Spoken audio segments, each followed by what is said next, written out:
Hello friends, and welcome to the channel. Today I'm starting a project that is long overdue. When I go out and do jobs, especially for new customers, I like to at least present the illusion of professionalism. Well, that's kind of hard to do when I drag out equipment that looks like this.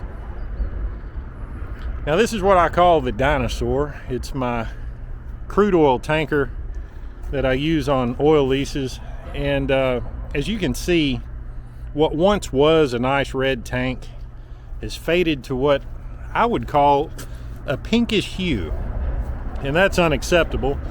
So I think we're going to start on this trailer today, and I want to get it painted and then address some mechanical issues with it.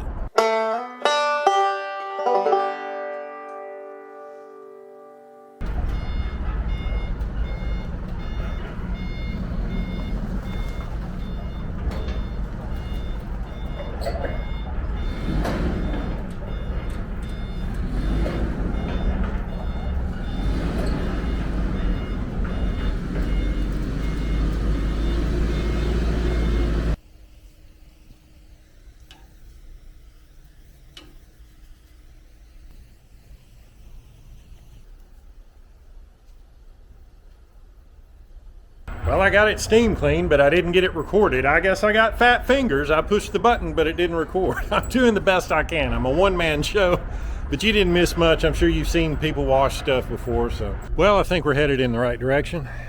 Love them old 6-hole Heritage wheels. Gives it that good classic oil field appeal. So, along with the cosmetics that are obvious, there are a few little mechanical issues we're gonna try to solve on this thing. I'm gonna show you one.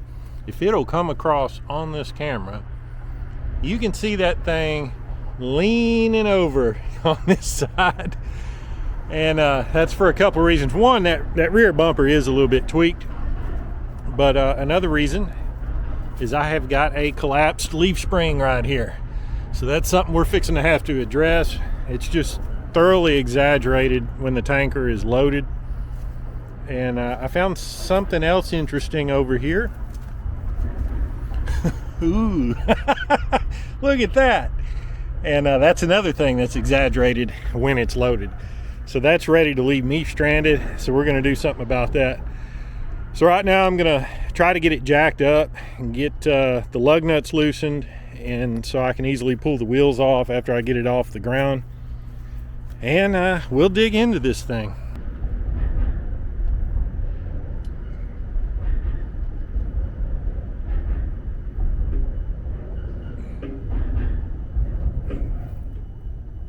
Now, I don't know what brand this breakover is, but it seems to be quite malleable.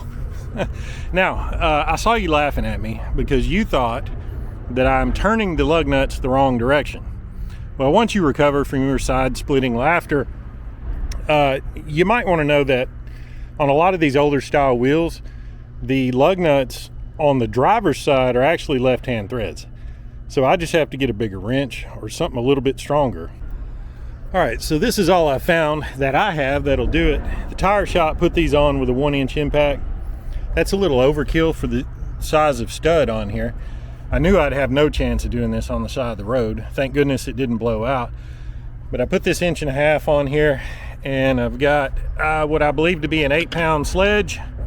If I can land a solid blow, it only takes one, and the lug nuts just loosen right on up. So, let's try that.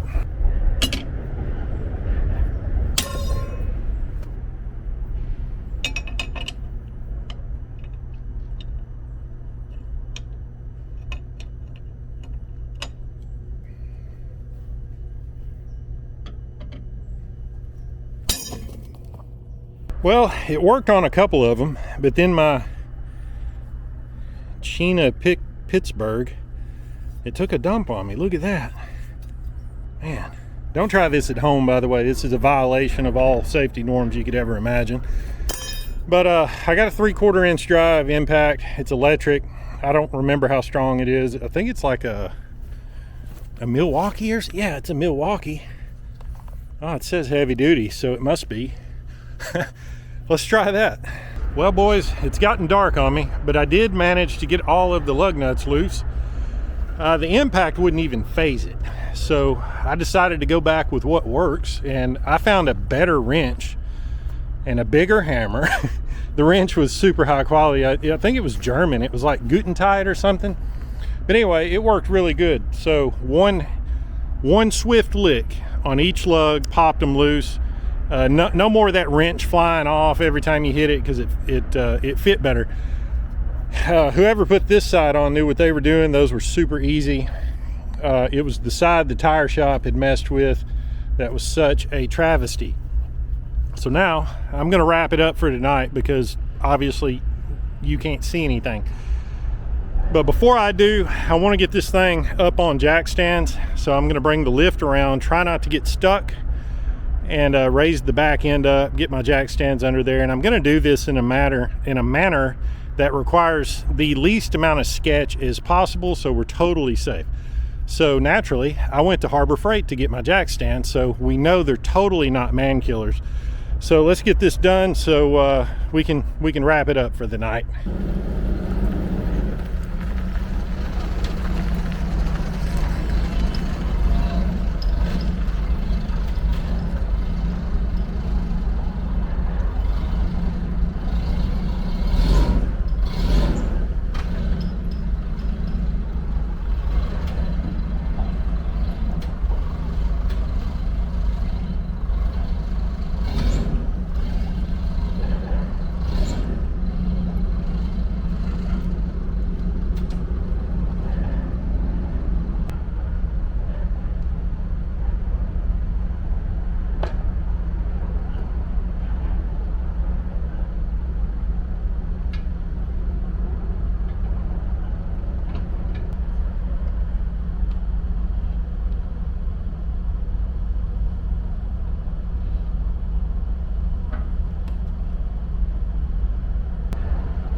Well, that's a little sketchy even for my standards, so I'm going to find something big and heavy to put under the rear end of this thing, and we should be good after that.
Well, the cold got to my camera battery last night, so I had to cut it short. But the idea here was to get this axle off the ground, these wheels just enough to where you can turn them, but they're not so high that it makes it difficult to get the wheels back on once you get them off. And I think I hit it just about perfect.